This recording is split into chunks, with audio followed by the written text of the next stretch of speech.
Sizdin atыңızды, атаңыздың аты аталып, азыр Аллахтың алдында баланчының уылы баланчының тұтқан розасы қабыл болсын деп жазылып атады.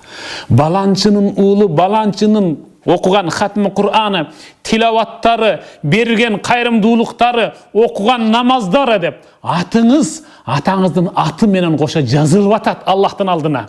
Ошол Аллахтың алдына атаңыздың аты, өзіңіздің атыңыз қошылып жазылған ысымдарды ифтар дастарханында жаман, адал емес, же арам адал екендігі күмөн болған тиштем уртамдар менен өчүрүп албаң бай болгур. Айтайын дегеним ушул.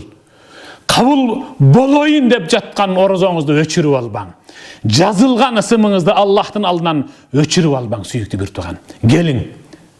Ыйык Рамазан айы сабак берген такыбалык деген сабакта эң мыкты ба алды деген наам менен Аллахтын алдына жазылып калың. Орозоңуз кабыл болсын, сүйүктүү бир тууган.